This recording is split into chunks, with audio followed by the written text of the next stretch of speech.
Labas merginos! Šiandien padarysiu truputį kitokį video ir parodysiu, kaip namuose pasigaminti kūno šveitiklį. Tai pradėsiu nuo to, kokių jums priemonių reikės. Gerai, tai pirmas dalykas, ko jums reikės, tai rudo cukraus. Aš turiu štai tokį, pademonstruoju. Galite naudoti kokį turite namuose, visiškai nesvarbu.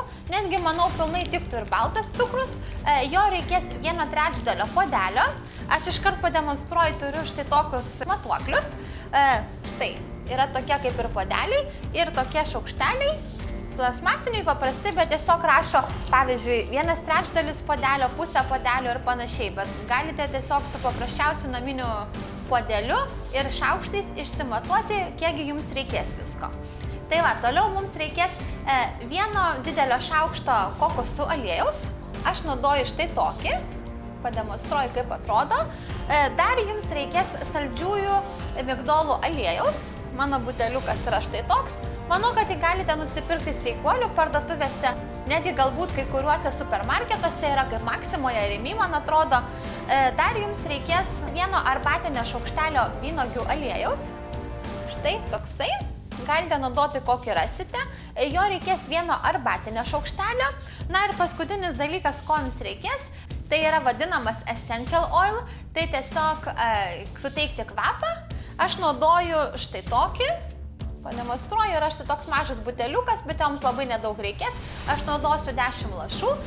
Tai yra saldusis apelsinas, bet jūs galite naudoti kokį tik kvapą norite.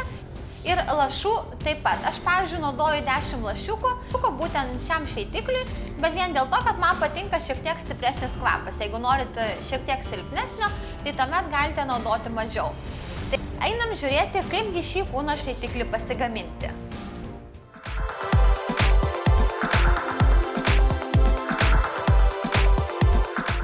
Gerai, tai pradėsiu nuo to, kaipgi aš pasirašiau savo darbo vietą. Štai turiu tokį stiklinį dubenį ir štai tokį virtuvės įrankį maišymui, bet galite naudoti bet kokį dubenį, kokį turite, ir šaukštą, visiškai nesvarbu. Viską išsimatavau ir įsidėjau į atskirus indelius. Ir dar ko jums reikės, kažkokio tai induko, kur sudėsim jau paruoštą produktą. Aš tiesiog naudoju tokį paprastą stiklainiuką. Tai va, pradėsiu nuo to, kad pirmiausiai sudėsiu savo cukrų į dubenį. Štai, pademonstruoju, supilu viską čia. Toliau supilsiu vieną arbatinį šaukštelį vynuogių sėklų aliejaus. Sekantį, ką supilu, tai yra saldžiųjų migdolų aliejus. Taip pat viską į tą patį dubenį. Dar įdėsiu daugmaž 10 lašų savo essential oil. Kaip prieš tai minėjau, naudoju štai tokį saldžiųjų apelsinų. Tai daugmaž 10 lašų. Aš taip grubiai labai neskaičiuodama. Na ir paskutinis dalykas, kas beliko, tai yra kokoso aliejus. Kaip matote, jisai yra štai toks labai kietas, bet pamatysit, kaip biškį pamaišysit, tai jisai aptirps ir bus viskas ok. Štai, na ir dabar kas beliko, tiesiog visą šitą mikstūrą išmaišyti. Žinau, kad dabar netrodo, kad išsimaišys iš vis niekada, bet pamatysit, šiek tiek pamaišius, pasidarys vientisa masė. Na va, kaip matote, mūsų kūno šveitiklis labai gražiai išsimaišė ir iš tikrųjų labai gražiai atrodo. Dabar prieš dedant induką pademonstruosiu, kokį poveikį šis šveitiklis duoda. Pademonstruosim savo rankos. Taip tiesiog paimsiu šiek tiek va šveitiklio, labai nedaug iš tikrųjų. Ir labai palengva tokiais sukamaisiais judesiais nušveisiu savo ranką. Kvepia tai iš tikrųjų nerealiai. Na, vien dėl to, kad įdėjau tokius aliejus. Jeigu jūs nenori tokio stipraus saldaus kvapo, tai žinoma galite pasirinkti essential oil, kokį tik tai jūs norite. Šiaip labai daug nešveiskite iš tikrųjų ir nelabai per stipriai, už tai, kad tai yra vis tiek pakankamai stiprus šveitiklis. Štai manau, kad daugmaž jau gerai. Dabar nueisiu nusiplausiu ranką ir parodysiu, kaip mano ranka atrodo po to. Na va, sugrįžau, dabar parodysiu skirtumą ant savo rankų. Štai ši buvo nušveista.